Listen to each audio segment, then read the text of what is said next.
mau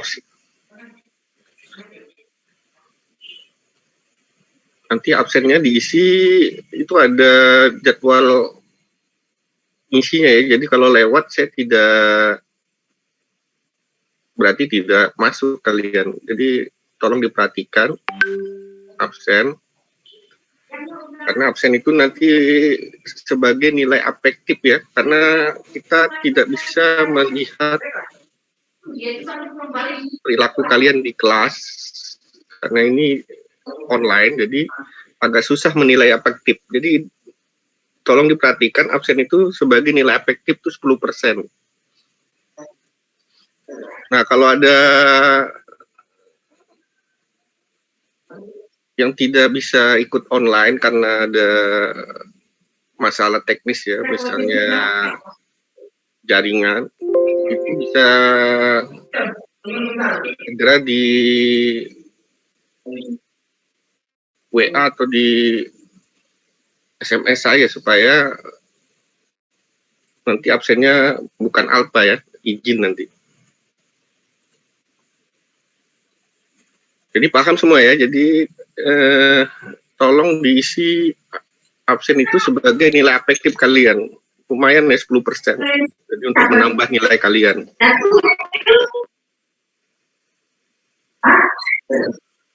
Sebenarnya ini mata kuliah ini harus ada kelapangan sekali ya untuk melihat kondisi kelihatannya kemungkinan semester ini belum bisa juga kita laksanakan praktek lapang ini. Jadi kebanyakan memang teori ya, tapi kita akan diskusi lebih banyak. Jadi nanti akan saya beri materinya ke PJ ya. PJ-nya Anissa ya. Jadi nanti tolong dibuatkan grup aja ya, nanti supaya lebih mudah kita berdiskusi. Buatkan grup ini. Baik, Pak. Dibuatkan. Tolong yang lainnya audionya di-mute dulu ya, supaya tidak noise. Jadi nanti saya berikan materi, di situ nanti ada pertemuan, itu ada pertanyaan, dan ini harus dijawab dulu sebelum kita melaksanakan pertemuan berikutnya.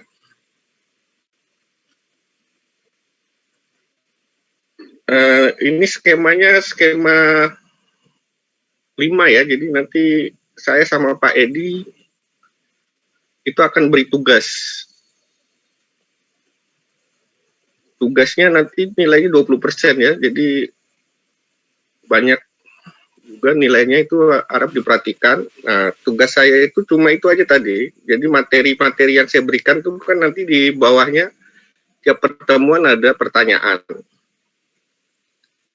Nah, itu kalian jawab sebelum masuk kuliah. Jadi dikumpulkan sebelum perkuliahan kita ya. Kita mulai kuliahnya jam 7.45 ya. Jadi sebelum 7.45 itu sudah dikumpul jawabannya. Yang penting itu jawaban nanti bisa dikumpulkan aja di ya. Jadi nanti di PJ di email ke saya setelah dikumpul semua di PJ. Jadi jangan satu-satu yang email kayak kemarin tuh satu-satu saya bukanya ada yang kelupaan.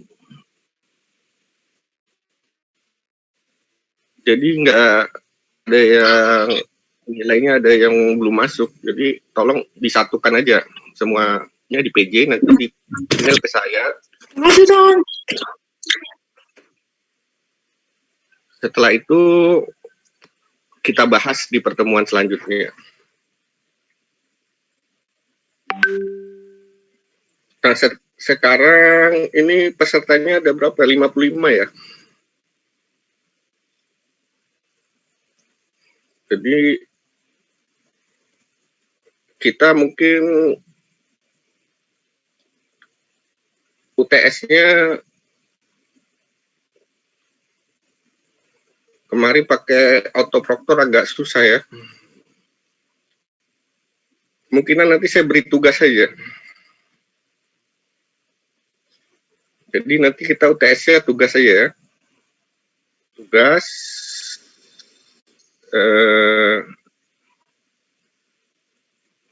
tugasnya per kelompok. Nanti mengenai pembahasan kualitas tanah ya di Indonesia misalnya. Nanti kalian buat tugasnya itu. Ini belum saya bagi kelompoknya, nanti minggu depan mulai saya berikan kelompoknya. Ini untuk UTS.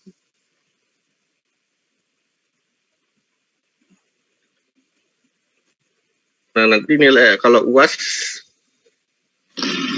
tidak tahu nanti Pak Edi ya, nanti kita baru nilainya itu kan tim ya. Porsinya jadi kalau misalnya nilai di saya rendah ya nanti seharusnya kalian betul-betul di Pak Edi. Nanti kan nilai saya berikan setelah UTS. Supaya kalian tidak mengulang ya. Kemarin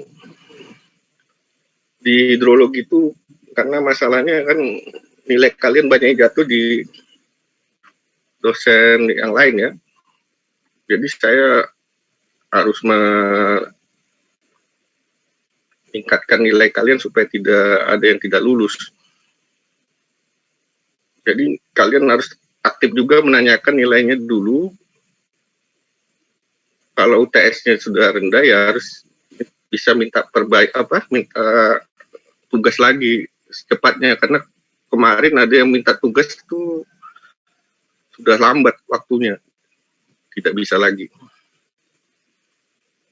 Supaya kalian bisa lulus semua. Paham semua ya? Jadi tugasnya nanti bukan presentasi ya. Tugas dikumpulkan di UTS. Jadi UTS-nya tidak ada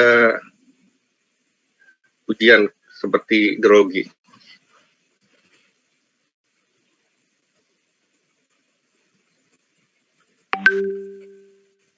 Ada pertanyaan nggak mengenai apa?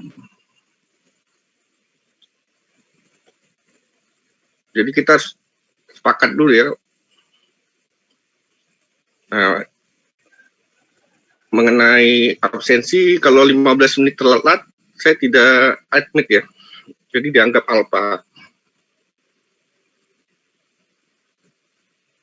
Dan itu diperhatikan karena kalau kalian tidak hadir 3 kali itu sudah nilai afektifnya 0 ya, hilang 10%.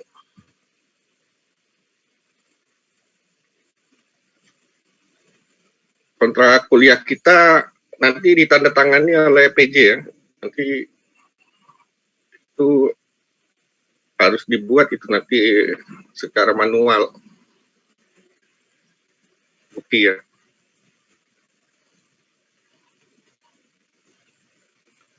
Oke, jadi mungkin itu dulu. Kalau nanti ada misalnya perubahan, apakah dibolehkan offline atau apa, nanti kita bisa ke lapangan. Ini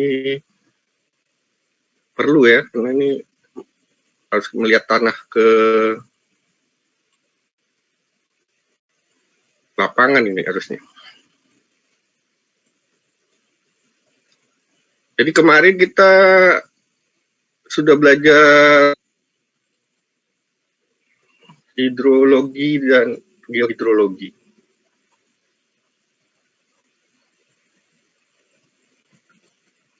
Nah, jadi di teknik lingkungan ini ada 3 unsur yang harus kita pelajari karena mereka saling berkaitan. Slide saya sudah terlihat ya semua ya? Sudah, Pak. Nah, ini kan di hidrologi kalian sudah dapat ya? Iya, Pak. Materi ini ya. Jadi kita awal-awal ini pengenalan dulu. Jadi flashback kembali. Mengapa kita harus belajar pengelolaan kualitas tanah? Tadi ya, jadi ada 3 unsur yang harus kita pelajari yang penting itu di teknik lingkungan. Karena dasar-dasar teknik lingkungan itu ada 3 unsur yang saling berkaitan. Ada yang tahu ya? 3 itu apa? 3 unsur yang paling penting kita harus pelajari di teknik lingkungan ya. Tanah, air, udara, Pak. Ya, jadi itu ya, tanah, air, udara. Itu adalah unsur-unsur abiotik yang paling kita banyak pelajari ya. Di samping nanti unsur-unsur lain sih ada cahaya, temperatur, itu semua adalah penunjangnya. Nah, di sini tanah, air, dan udara ini saling terkait satu dengan lain. Kita belajar penyebaran polutan. Nah, ini ketiga-tiganya ini kan akan terkait. Inilah yang membedakan nanti kalian kalau jadi sarjana teknik lingkungan itu bukan hanya pandai membuat atau merekayasa ya, membuat alat, merekayasa IPAL, tapi juga mampu menganalisis penyebab, proses, dan solusi apa yang harus bisa kalian buat untuk memecahkan suatu masalah lingkungan. Ini kebanyakan kalau sudah ujian sidang ini, kalau ditanya analisis, lemah ya. Karena belum paham yang dasar-dasar ini. Tentang karakteristik tanah, air, udara, reaksinya, prosesnya. Nah, itu di awal-awal semester ini dasar-dasar dulu, jadi kalian harus kuat ya pedoman pijakannya. Karena nanti kita bagaimana membuat jaringan IPAL, itu kan menganalisis evaluasi kesesuaian lahannya. Nah, itu belajar dengan tanahnya. Kalau membuat cerobong, kita harus lihat kondisi daerah. Kita harus belajar tentang udara.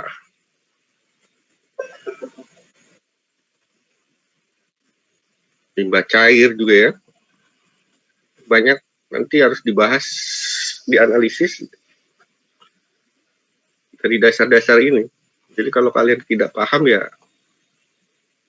yang kalian mau merekayasa lingkungan ya akhirnya akan malah merusak lingkungan karena tidak sesuai ya dengan analisis.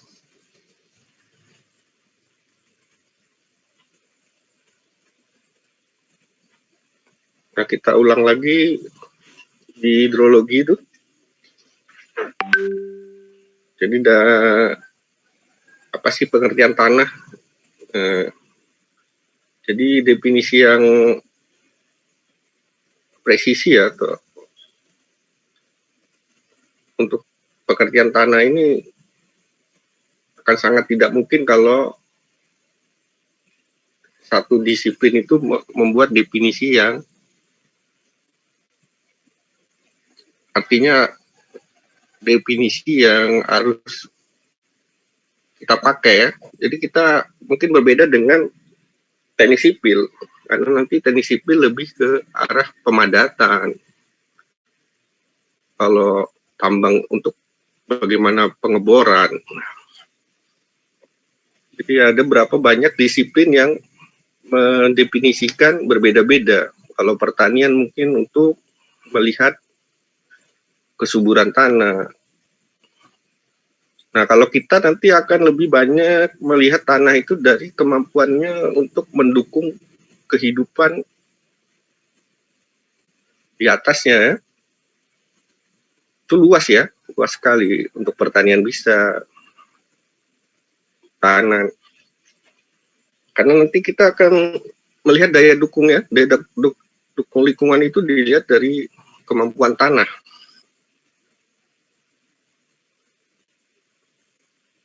Nah, kalau daya dukung tanah kita rendah, nah itu ya kemampuan kalian nanti bisa menganalisisnya.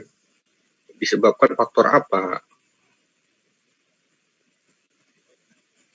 Apakah banyak polutan yang mencemari tanah?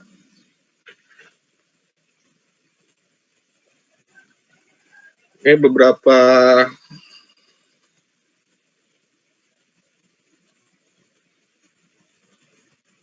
definisi lain ya. Maaf, ini internet saya agak lambat ini. Jadi mungkin agak terputus-putus.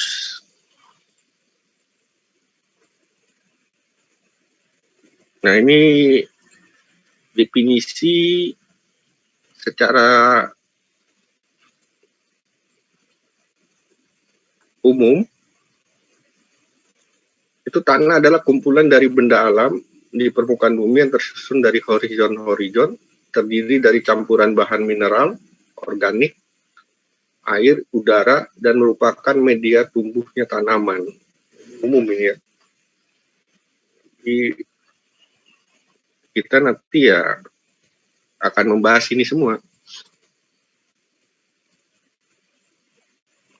Karena dasar-dasarnya harus kita tahu bahwa tanah itu tersusun dari horizon-horizon ya. Jadi dari campuran mineral, bahan mineral. Nah, kalau mau menganalisis tanah itu ya kita harus ambil sampel lab. Nah, itu biasanya nanti kalau dibolehkan praktikum lapangan, kita ambil sampel tanah, kita uji di lab. Mineral organik atau unsur hara, nah kita bisa menganalisis ya. Jadi di hidrologi kan tanah itu terdiri dari air, udara, dan benda padat ya. Water, solid, dan air ya. Ini harus kalian perhatikan. Ini definisi secara umum. Nah, jadi faktor tadi yang sangat menentukan dalam proses pembentukan tanahnya adalah iklim. Kan tanah ini biasa kita lihat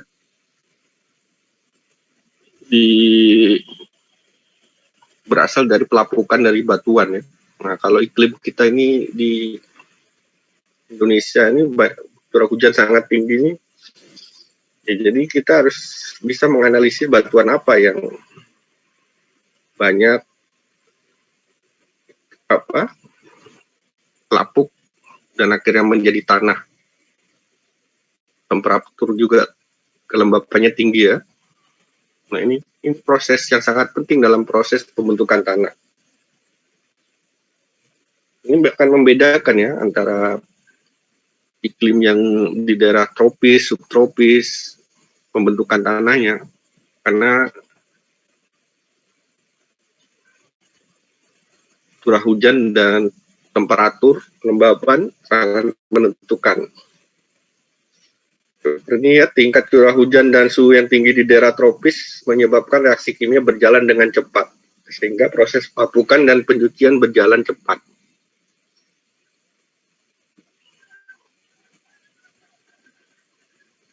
Nah, dari sini pun kita bisa menganalisis bahwa batuan yang terlapuk itu kalau kita mungkin tidak ada bukan daerah vulkanik ya. Nah, batuan-batuan di daerah yang bukan vulkanik itu cepat sekali melapuk ya. Dan pencuciannya sangat cepat, makanya tanah-tanah kita ini lebih cepat tercuci dan terbawa air. Kalau hujannya sangat keras itu erosi gampang.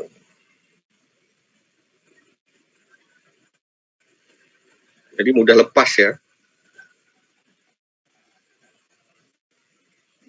Prosesnya sangat cepat, jadi makanya sedimentasi kita tinggi ini karena proses pembentukan tanah kita sangat cepat sehingga mudah tercuci dan tererosi tanahnya kalau adanya hujan ya, apalagi dengan intensitas tinggi.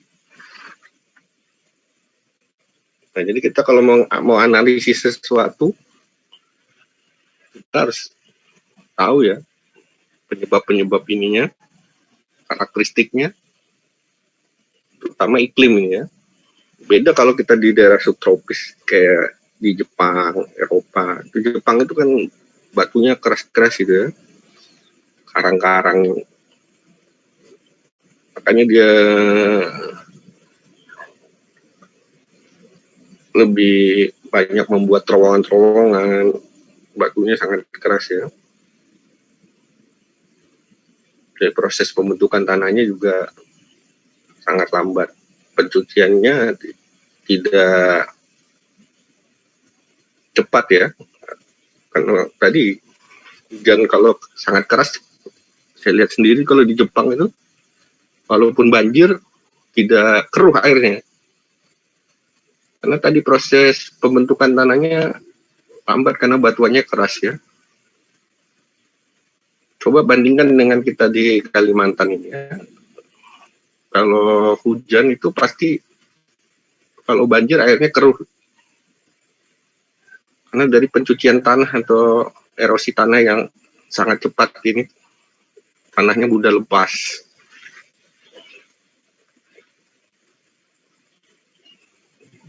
Nah, ini nanti akan berpengaruh ya.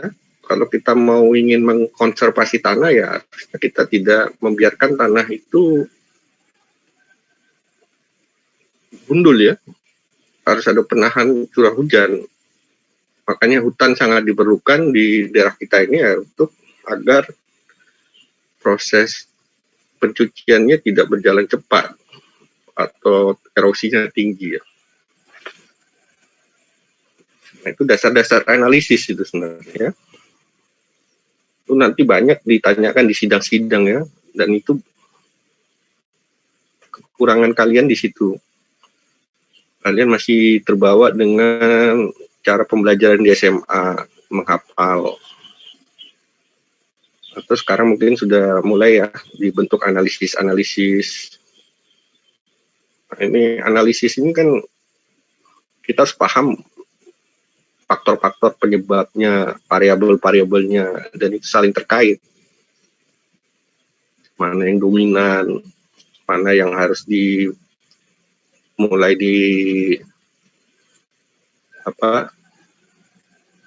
dimitigasi. Ini kan early warning system kita sangat lemah karena kemampuan kita menganalisis sesuatu itu lemah ya.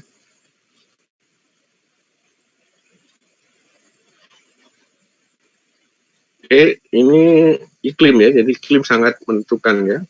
Beda iklim dengan cuaca ya. Kalau iklim ini prosesnya sangat lama ya. Jadi sudah negara kita dan negara iklim tropis. Cuma ada 2 musim ya, musim hujan dan musim kemarau.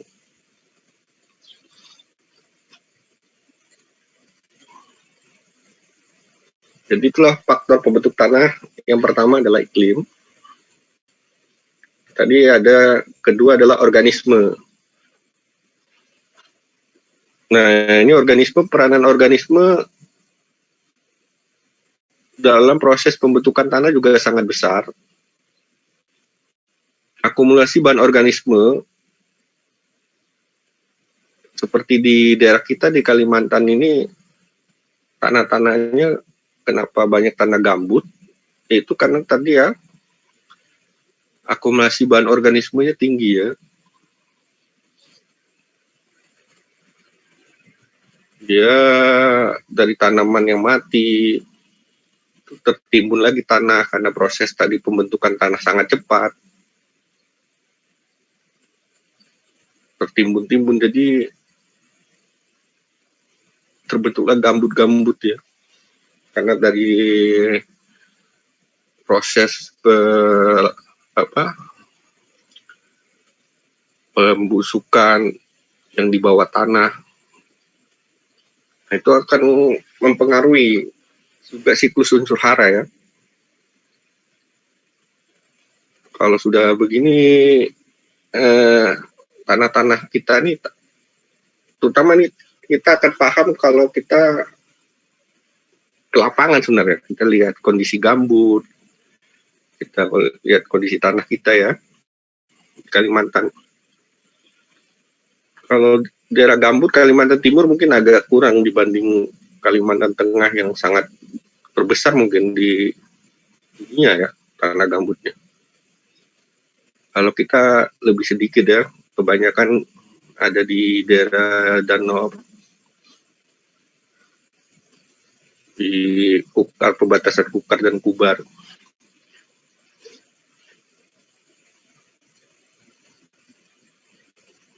Jadi organisme juga mempengaruhi siklus unsur hara tadi. Jadi dia misalnya tanaman itu membutuhkan unsur hara dan dia akan mensuplai juga unsur hara di tanah yang kita telah pelajari di ekologi ya, siklus unsur hara, ada karbon, ada macam-macam ya. Kalau tanah ini yang paling penting untuk tumbuhan ini unsur hara CHONSPK ini ya. Itu yang biasa nanti kayak kalau tanah kita kurang subur itu diberikan pupuk yang itu banyak fosfor, natrium, kalium. Karena tanah kita ini tanah yang di Kalimantan karena bukan daerah vulkanik ya kurang subur ya rata-rata.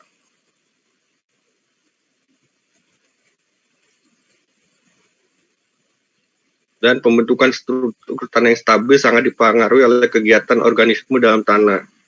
Jadi ada beberapa organisme seperti cacing itu sangat bermanfaat bagi pembentukan pori-pori tanah. Jadi, tanah itu kan butuh air ya.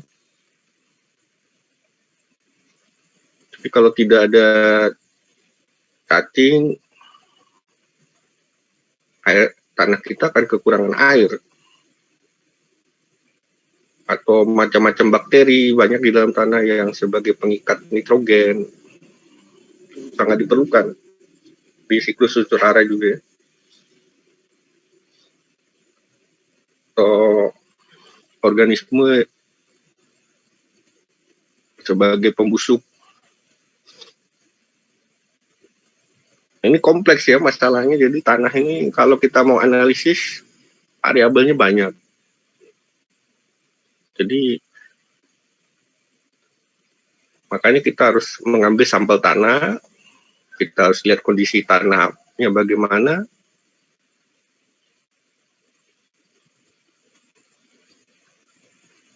kondisi organisme ini kan kita tidak bisa lihat kalau kita tidak membongkar tanah ya.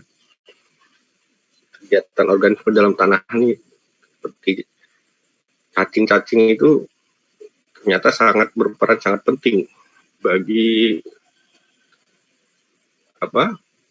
proses pembentukan tanah dia.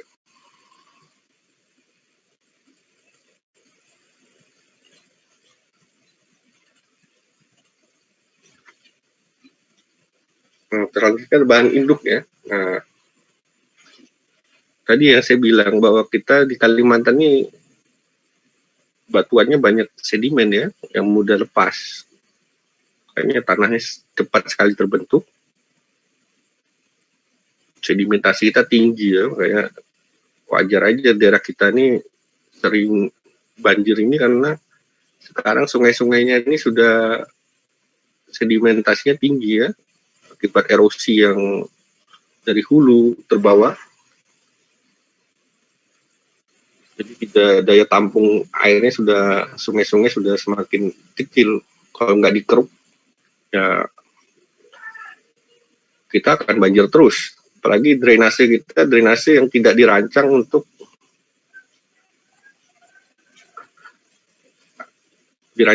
membentuk suatu penghalang untuk sedimen masuk ke drainase.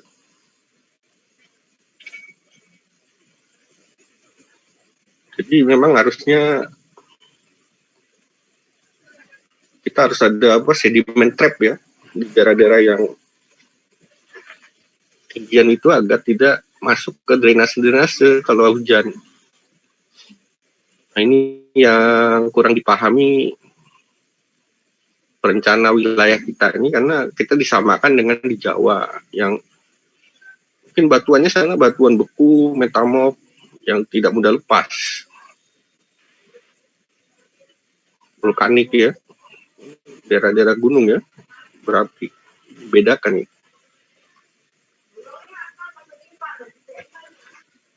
Itu kan salah satu menganalisis itu kita harus tahu bahan untuk pembentuk tanahnya apa.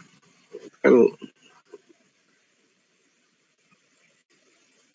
harus kalian pahami dulu, jangan kita mau analisis sesuatu kita samakan dengan di daerah yang batuan bahan induknya beda dengan daerah Kalimantan.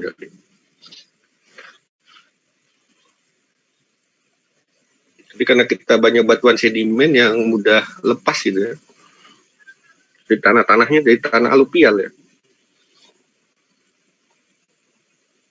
yang mudah terbawa air.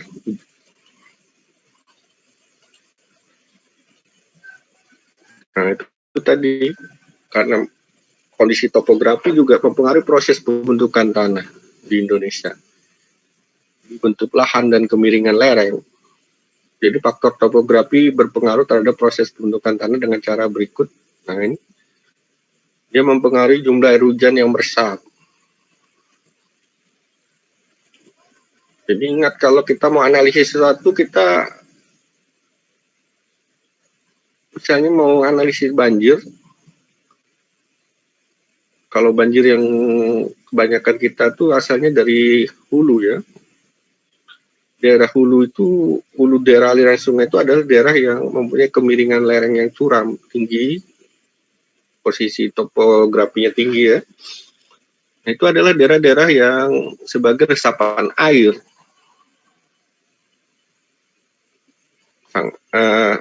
Kalau daerah hulu itu tidak dijaga dengan baik, maka bukan jadi harusnya hutan, kita di daerah kita jadi tambang, airnya hujan itu akan menjadi limpasan permukaan semuanya. Kalau ada hutan kan pori-pori tanah karena perakarannya lebih terbuka sehingga air mudah meresap. Nah, daerah resapan air kita kan di hulu-hulu sekarang jadi tambang ya.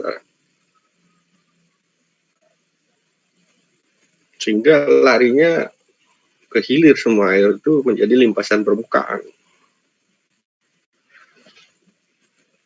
Nah, mengapa tahun-tahun mulai tahun 2000-an itu ya sudah sering sekali banjir di Samarinda ini, tiap ada hujan deras saja banjir ya.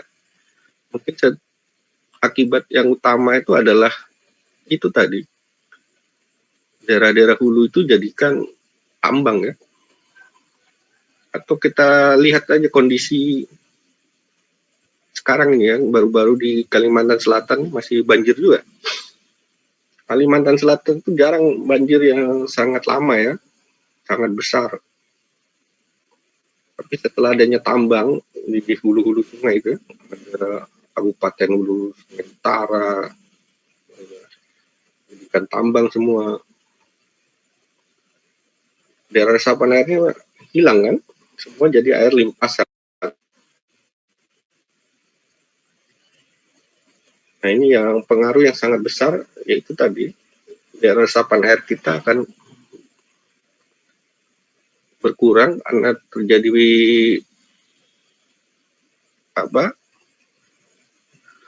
perubahan lahan dari hutan menjadi tambang atau sawit ya. Sawit juga karena monokultur. Jadi kalau hutan itu kan cirinya dia mempunyai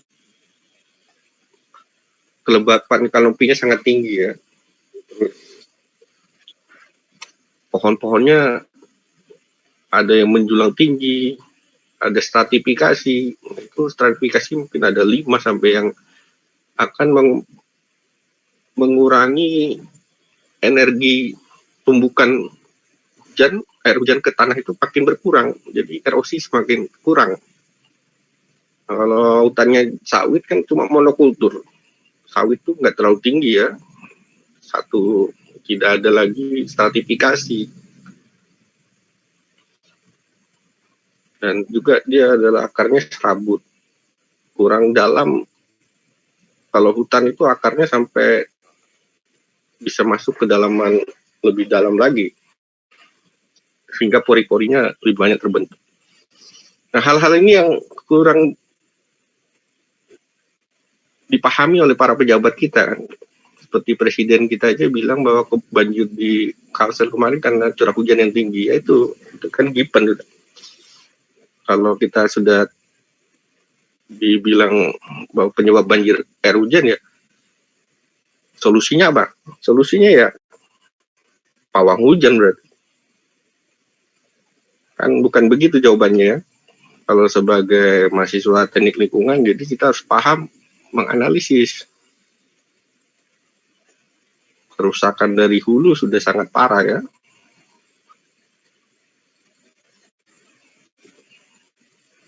Nah itu semua analisis ini yang kita perlukan. Kalau kalian sarjana teknik lingkungan, kemampuan analisis inilah sangat penting ya. Apalagi sekarang kita belajarnya online aja. Online ini pemahaman analisis akan kurang karena kita jarang ke lapangan. Apalagi banyak berita-berita hoax yang kita baca itu, kalau sering-sering kita baca hoax, kita lama-lama akan bahwa berita ini akan jadi benar. Nah itu yang susahnya ya sekarang.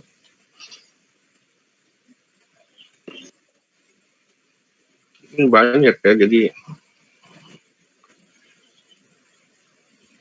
orang menyalahkan banjir ini karena curah hujan yang tinggi. Tidak tahu penyebab yang terjadi sebenarnya.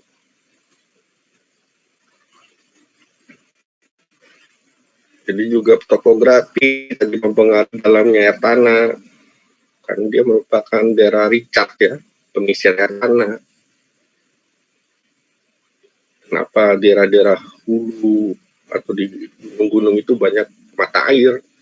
Tadi ada pori-porinya yang sangat luas. Air hujan itu gampang masuk ke dalam tanah menjadi air tanah. Sekarang kan karena jadi tambang tertutup ya, pori-pori itu semua, tanah, mata air kita semakin berkurang. Ini jadi mempengaruhi tinggi rendahnya erosi.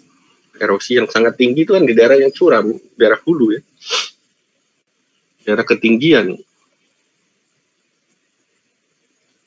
Karena tadi energi hujan yang menumbuk tanah semakin besar, sehingga banyak longsor ya. Nah ini di Indonesia nih kawasannya banyak daerah ketinggian yang curam, lerengnya, kan? Sehingga erosinya tinggi.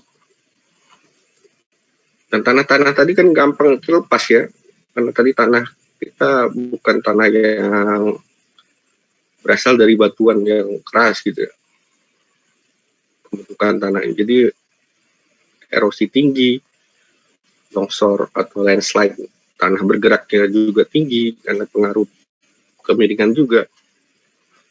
Ini harusnya dipahami ya, kalau ada pejabat yang daerah hulu itu harusnya mereka menjadikan hulu sungai itu sebagai daerah konservasi hutan.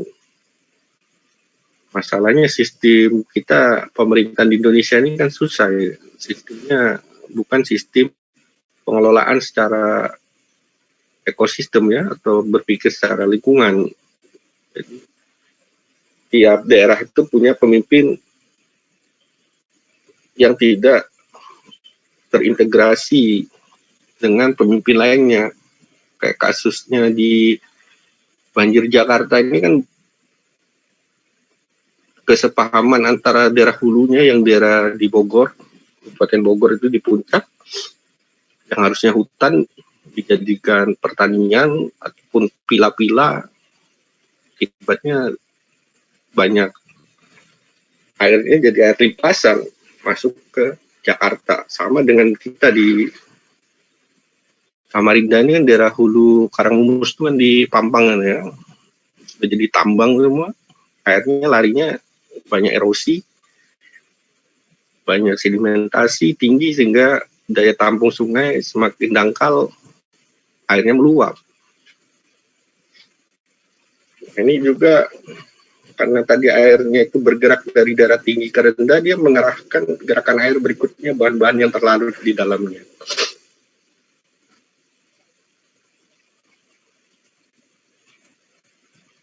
Ya, makanya kalau kita buat kajian kayak AMDAL, analisis mengenai dampak lingkungan, itu kajian spasial ini sangat perlu. Makanya kalian perlu belajar GIS, karena nanti kita melihat kondisi topografi ya, kan dari peta citra satelit itu terlihat bahwa daerah-daerah yang kondisinya kemiringan lerengnya sangat tinggi ya tidak boleh ada kegiatan selain konservasi, memang harus dijadikan hutan. Nah, rata-rata yang membuat AMDAL kita juga kan banyak orang yang paham itu, tapi karena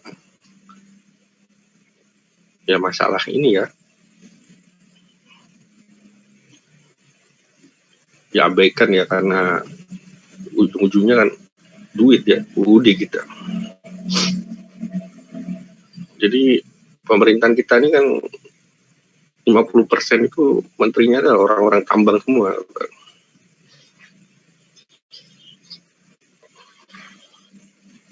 Jadi kalau tidak ada investor, tambangnya masuk ya ekonomi akan turun katanya. Nah ini kesempatan kalian, kita daerah yang banyak tambang ini kondisi tanah banyak yang rusak. Nah ini harus nanti jadi tugas kalian, nanti saya berikan tugas bagaimana menganalisisnya, memperbaiki kondisi tanahnya. Jadi tugas kalian nanti saya beri kelompok ya. Itu sebagai nilai UTS.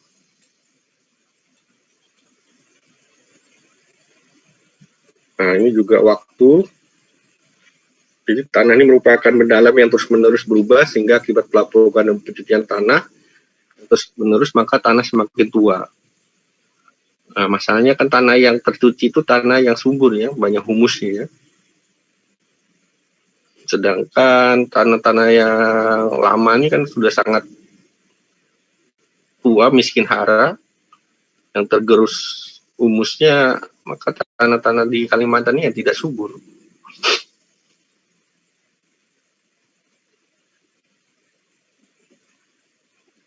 Jadi waktu pencucian tanah ini terus-menerus dan sangat cepat ya, karena hujan kita intensitas semakin tinggi. Katanya sih perubahan iklim nih, sudah pemanasan global, makin suhunya, temperatur semakin tinggi ya, penguapan makin tinggi, maka semakin banyak hujan.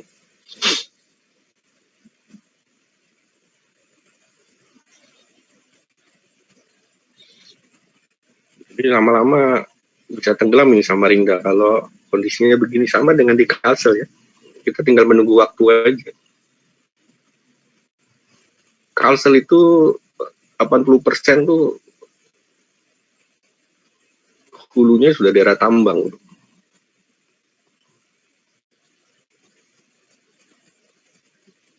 Nah, itu sekarang dikaji ulang itu tata guna lahan mereka.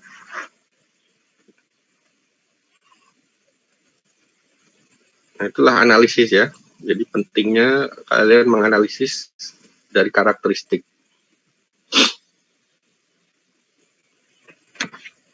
Sampai sini ada yang mau ditanyakan?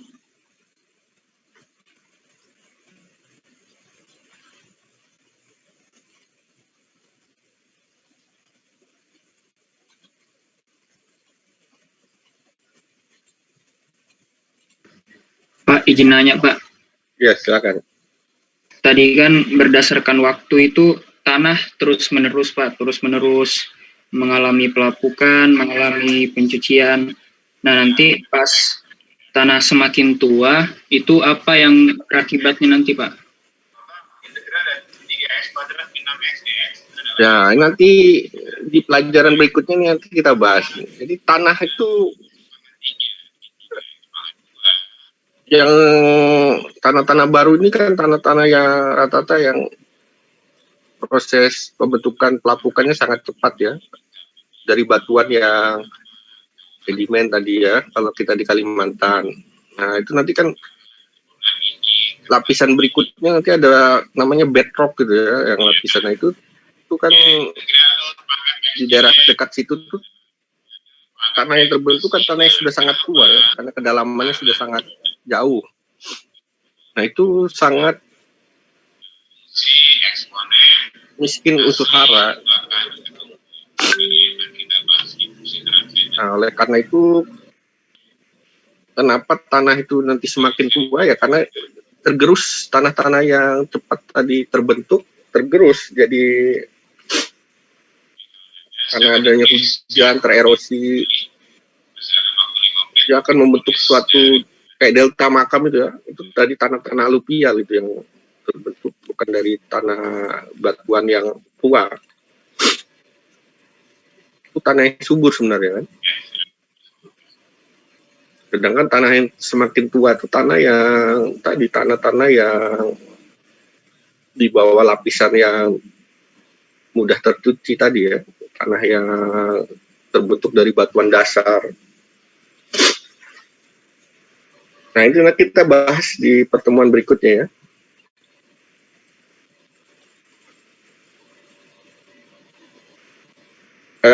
Ada lagi?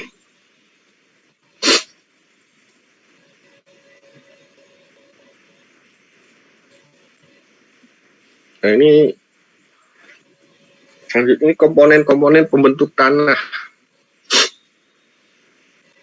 Satu ada bahan mineral ya. Nah, ini juga harus kalian pahami ya. Kita di Kalimantan ini bahan mineral apa yang paling banyak? Jadi bahan mineral dalam tanah itu berasal dari pelapukan batuan.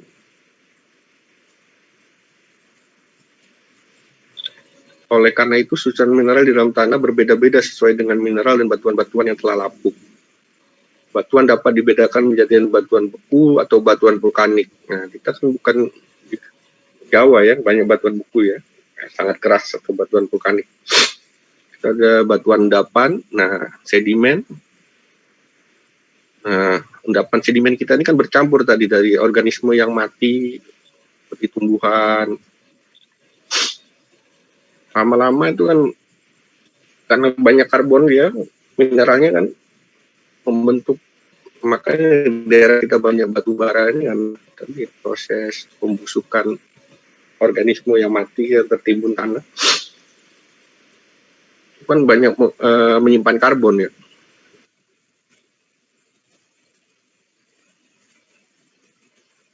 Nah, itu harus kalian pahami kalau melihat kondisi kita di Kalimantan ini. Mineral tanah ini dibedakan menjadi mineral primer, yaitu mineral yang berasal dari batuan yang lapuk, dan mineral sekunder yaitu mineral bentukan baru yang terbentuk selama proses pembentukan tanah. Nah, ini nanti pelajaran berikutnya ya. Makanya nanti saya kasih materinya. Dulu pertanyaannya lebih mudah kita berdiskusi. Paham dulu. Batuan yang mineral-mineral apa yang banyak. Misalnya di daerah kita Kalimantan ini kenapa banyak besi gitu. Nanti kita jawab itu setelah kalian nanti menjawab beberapa pertanyaan.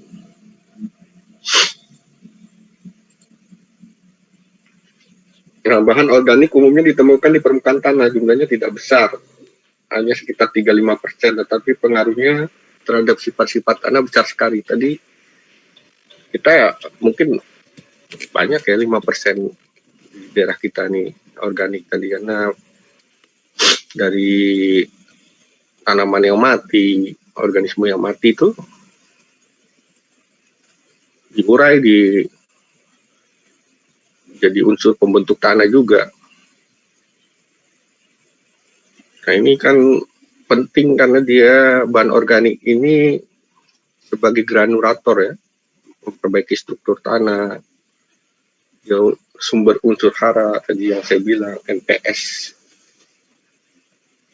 dan unsur mikro, menambah kemampuan tanah untuk menahan air, menambah kemampuan tanah untuk menahan unsur hara, sumber energi bagi mikroorganisme. Yang sangat diperlukan ya adanya bahan organik. Makanya tadi saya bilang yang banyak bahan organik itu kan tanah-tanah humus. Masalahnya tadi tanah humus kita kan mudah terlepas, tercuci. Permasalahan utama di Kalimantan itu ya begitu.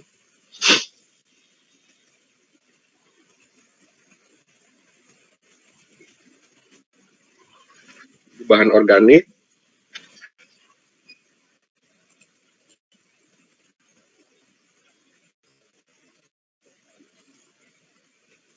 itu yang solid tadi ya, mineral, bahan organik. Nah, ini yang sekarang yang cairnya air atau water ini sangat penting ya, air terdapat di dalam tanah karena ditahan, diserap oleh massa tanah, tertahan oleh lapisan kedap air, atau keadaan drainase yang kurang baik, baik kelebihan air atau kekurangan air dapat mengganggu pertumbuhan tanaman. Bukan hanya orang pertanian yang harus paham ini ya. Kita orang teknik lingkungan paham karena tadi ya, air ini sebagai alat transport ya.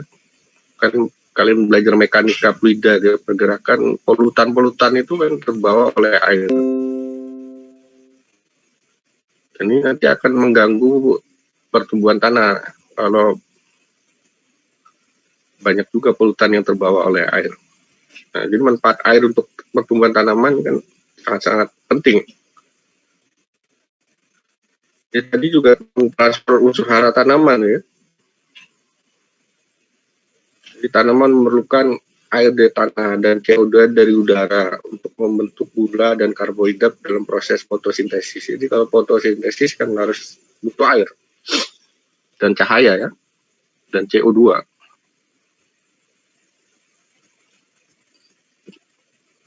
Sebagai pelarut unsur hara ini tadi yang saya bilang. Jadi kalau tidak ada air ya tadi tanah itu kan tidak kurus ya, tanah yang miskin hara karena tidak ada pelarutnya yang bisa diserap oleh akar-akar tanaman. Ya lama-lama lah bisa jadi gurun itu tanah. Kayak di Ethiopia itu kan dulunya daerah subur karena dia kan di hulu Sungai Nil itu. Sungai. Tapi karena tata guna lahan mereka dulunya hutan, tambang juga di sana. Tanahnya yang banyak mengandung unsur hara itu tercuci ya, supaya Sungai Nil. Jadi banyak terjadi gurun.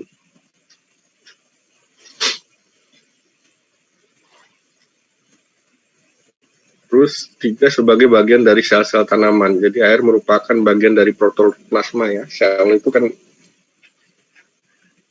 isinya ada protoplasma itu. Itu bisa hidup sel itu karena adanya air. Nah, kalau mau analisisnya ya jadi kenapa air di dalam tanah ya di hidrologi itu sudah dijelaskan di atas tanah ya. Kita kalau melihat kondisi kita di Kalimantan yang dengan curah hujan tinggi ini, bagaimana solusinya agar tidak banjir, tidak. Padahal air kita banyak ya, harusnya air itu jadikan disimpan di dalam tanah atau jadi air irigasi misalnya. Nah, ini kan konsep-konsep ini sebenarnya mereka tahu, tapi ya itulah, lebih mikirkan dulu profit. Kalau tambang kan cepat menghasilkan uang. Terus kemampuan tanah menahan air. Tanah-tanah di Kalimantan ini kurang ya dalam menahan air ya. Makanya perlu irigasi sebenarnya. Karena banyak tanah-tanah lempung ya. Besarnya evapotranspirasi, ya, penguapan langsung melalui tanah dan vegetasi. Jadi ini sudah di hidrologi, mempengaruhi penguapan dan tingginya muka air tanah. Makanya kita harus belajar hidrologi dan geohidrologi dulu sebelum materi ini ya, supaya kalian paham. Yang penting kalian paham nih. Jadi saya tidak ingin kalian menghafal. Paham itu maksudnya, jadi kalau ada permasalahan lingkungan itu kan banyak variabel, kompleksitasnya tinggi ya. Nah itu variabel apa yang kalian harus pahami dan kalian bisa menganalisis sebab akibat. Juga kalau ditanya jawabannya kenapa penyebab banjir bukan curah hujan ya, itu kan given curah hujan yang tinggi itu.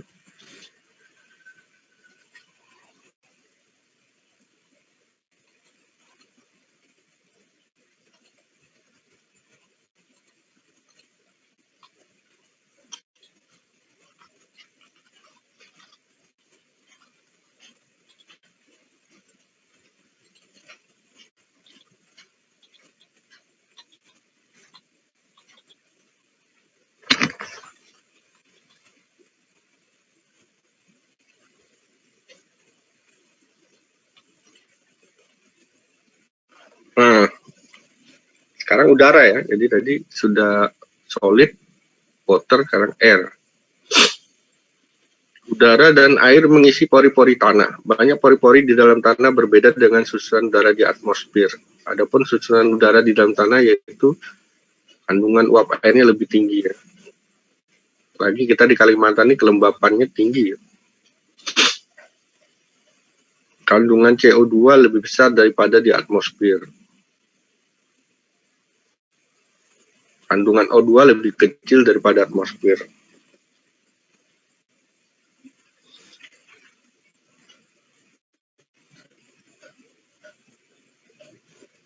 Kalau tanahnya banyak hutan ya, karena dia menyerap karbonnya tinggi ya, terbawa sampai ke dalam tanah, kan CO2-nya lebih besar.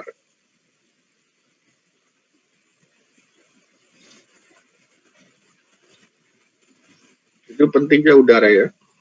Kalau tanah tidak ada udaranya juga tanaman akan cepat mati. Makanya fungsi tadi ada organisme cacing itu sangat penting ya, untuk membuka pori-pori tanah, perakaran gitu.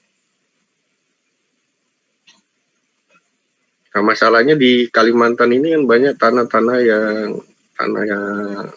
rusak itu karena waterlogged ya. Waterlogging itu tanah yang terendam ya, karena kita daerah rawa-rawa banyak itu. Kayak O2-nya enggak ada itu, sedikit sekali akan CO2-nya tinggi tanahnya. Kita bahas itu di temuan selanjutnya, karakteristik tanah kita ini gimana. Ya, kondisi di Kalimantan ini sangat mudah tanahnya rusak ya. dengan kondisi-kondisi gitu. Nah, karakteristik lain adalah warna tanah. Jadi warna tanah ini merupakan penunjuk untuk menentukan sifat tanah, karena warna tanah dipengaruhi oleh beberapa faktor yang terdapat dalam tanah. Perbedaan warna tanah pada umumnya dipengaruhi oleh kandungan bahan organik. Makin tinggi kandungan bahan organik, maka warna tanah makin gelap. Itu pada horizon A itu ya. Banyak humusnya itu kan tanahnya makin gelap ya. Berarti banyak mengandung bahan organik. Pada lapisan tanah bagian bawah, kandungan bahan organik pada umumnya rendah, sehingga warna tanah dipengaruhi oleh banyaknya senyawa besi. Nah, itu tadi. Pada daerah kita banyak besi dan mangan, karena tanah-tanah yang di atasnya itu tercuci ya.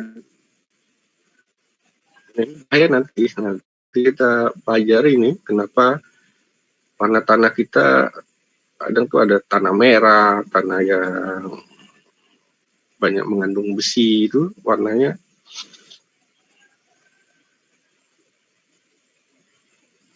Ini akibatnya apa? Nanti kita bahas di temuan selanjutnya ini. Nah, makanya di warna tanah tadi tergantung profil tanah juga. Profil tanah adalah penampang vertikal dari tanah yang menunjukkan susunan horizon. Horizon yang menyusun profil tanah berturut-turut dari atas ke bawah adalah yang paling atas O, horizon O, A, B, C ya. Sedangkan horizon yang menyusun volume tanah adalah horizon A dan B. Nah, ini hedon ini tanah ini.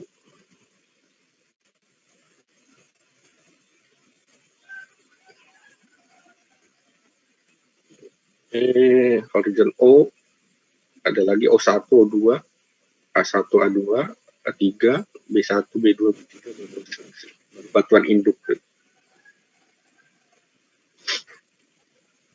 Jadi horizon O itu ditemukan terutama pada tanah-tanah hutan yang belum terganggu. Penting ya, mau analisis gitu. Hutan ini sangat penting karena ternyata di hutan itu yang kalau dia penampang ini vertikal, yang di atas ini adalah O. O ini ternyata tanah-tanah yang belum terganggu. Jadi hutannya masih lebat. Merupakan horizon di atas lapisan tanah mineral. Jadi horizon organik berarti banyak sekali humusnya.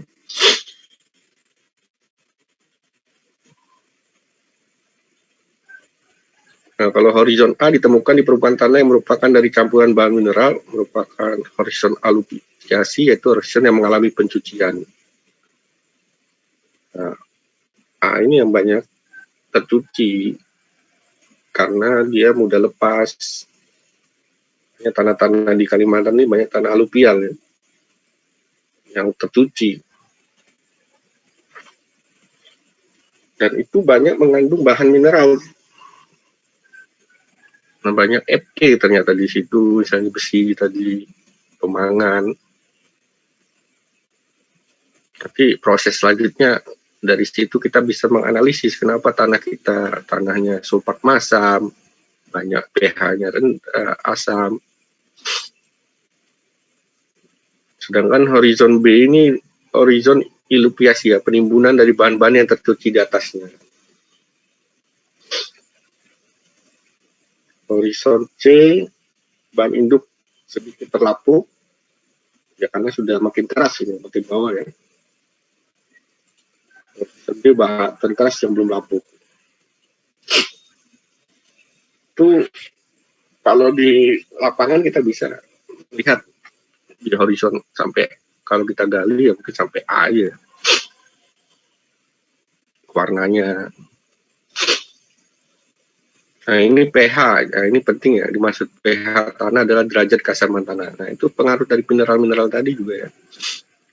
Variabelnya tadi, paham ya, kenapa kondisi kita nih di Kalimantan tanahnya rata-rata pH-nya atau asamnya tinggi ya. Ya tadi karena di bagian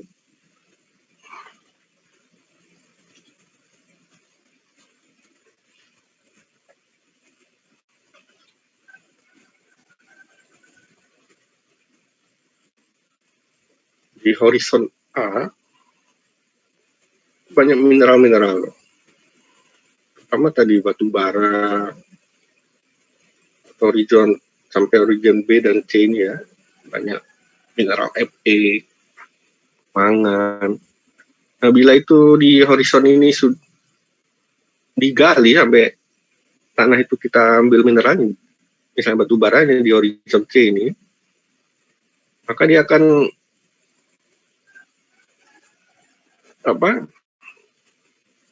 karena tanah teroksidasi, karena kan dia akan bereaksi dengan oksigen ya, oksidasi, dia melepas elektron sehingga pH-nya tinggi. Nanti kita bahas ya, karena penting sekali itu untuk menganalisis kenapa tanah-tanah di Kalimantan ini pH-nya asam ya. Ya kalau tidak mau di asam ya jangan digali ya. Nah, tadi kalau dia terekspos dengan udara, terjadi reaksi oksidasi, elektronnya lepas, pH-nya kan tinggi. Nah, harusnya jadi hutan aja. Itu sih kalau orang tidak mikir profit, katanya sih. Bedanya orang ekonomi sama orang konservasi ya tidak akan ketemu kalau begitu. Nah, kita di orang teknik lingkungan, kita yang cari solusinya itu dah. Win-win solusinya bagaimana? Gimana cara kita menetralkan tanah? Tuh nanti makanya tugas kalian nanti ada di situ.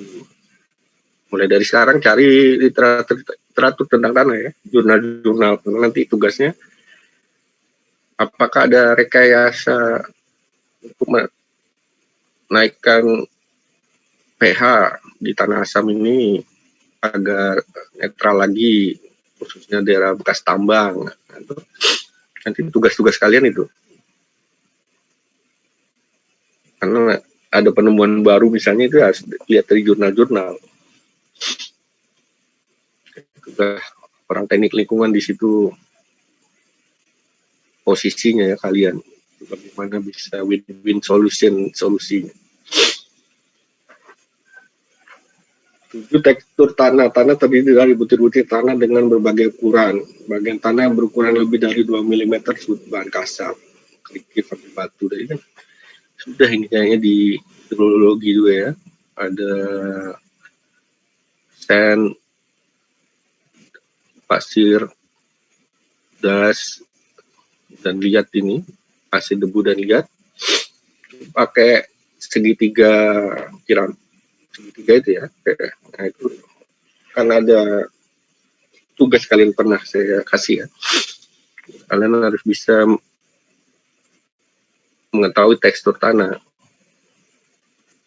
Atau ini kalau kita ke lapangan kita bisa langsung menentukan dengan memijit tanah basah di antara jari-jari ya. Ambil dirasakan halus kasarnya. Tapi ini kan kalau tidak pengalaman susah ya. Biasanya orang-orang ahli tanah itu langsung bisa tahu karena pengalaman sering ke lapangan.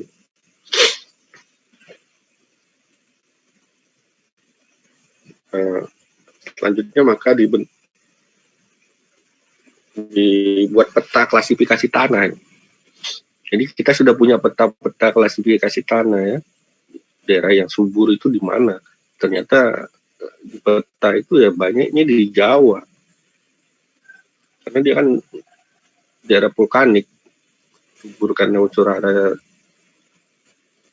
tinggi ya. Dari tanahnya dari pelapukan dari batuan vulkanik. Nah, harusnya kalau mau buat negara ini makmur itu ya, di daerah Jawa tuh bukan jadi daerah industri, harusnya daerah pertanian. Kalimantan ya harusnya industri kan, tanahnya tidak subur. Tapi kan terbalik. Sekarang Kalimantan mau jadikan apa? kawasan baru pertanian ya, dibuat di tanah-tanah gambut lagi yang sangat susah, itu kan banyak membuang-buang uang ya. Kalau di Jawa kan tanahnya subur, itu gampang sekali nanam padi.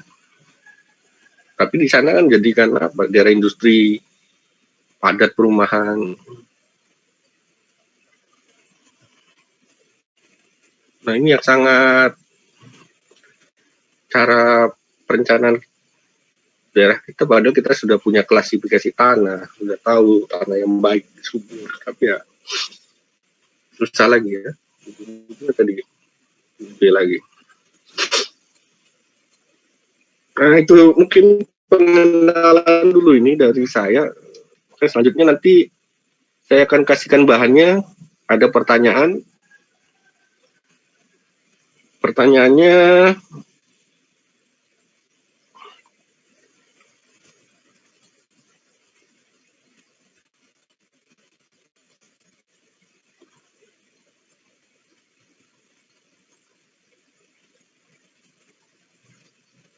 saya cari dulu ya bahannya.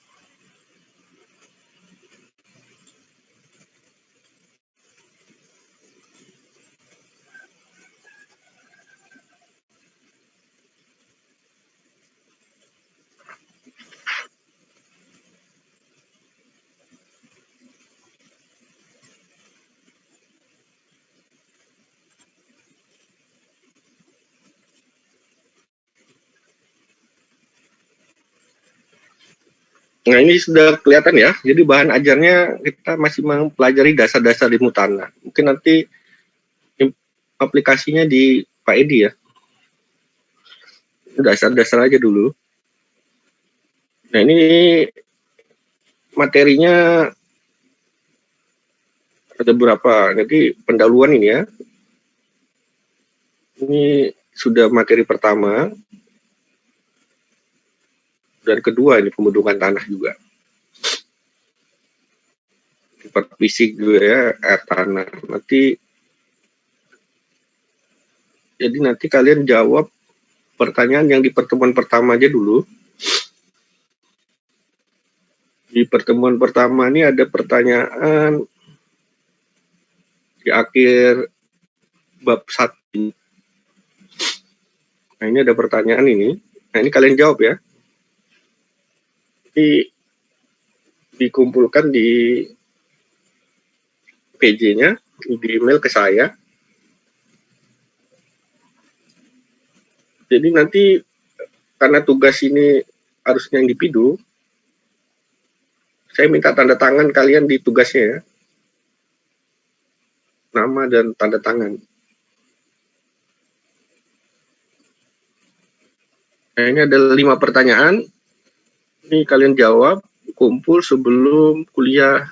Kita mulai 7.45, berarti sebelum 7.45 kalian sudah jawab pertanyaan ini di email. Jadi kalau yang tidak telat, ya tidak ada nilai. Ini tugas ya, tugas masuk dari 20% nanti. Nah ini ada 5 pertanyaan, dijawab di email PJ-nya ke saya. Jadi saya harap kalian mengerjakan ini kerja sendiri karena harus paham. Kalau cuma copy paste ya kalian tidak paham. Bisa cari di internet banyak. Ini bahannya juga saya dapat dari internet ya. Oke, ada lagi pertanyaan? Apa mau bertanya? Iya. Diketik atau tulis tangan? Ya diketik, tadi cuma ada nama dan tanda tangan ya.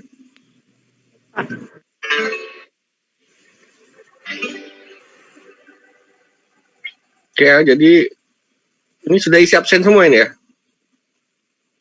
Jangan lupa ya. Ternyata kemarin-kemarin banyak yang lupa, ternyata isi absen ya sudah ditutup, nggak bisa saya buka lagi absennya.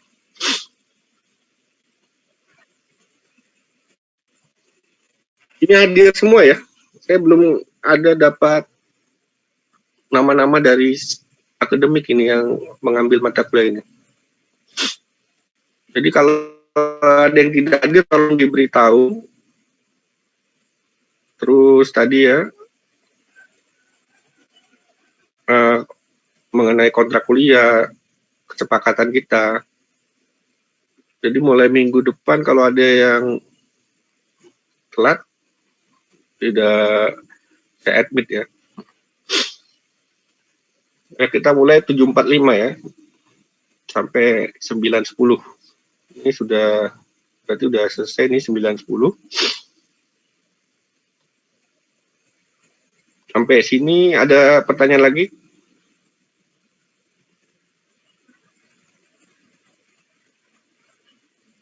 Ya, karena sudah ada waktu, sudah 9.10, kita tutup ya. Oke, terima kasih. Saya tutup. Wassalamualaikum warahmatullahi wabarakatuh. Waalaikumsalam warahmatullahi wabarakatuh. warahmatullahi wabarakatuh.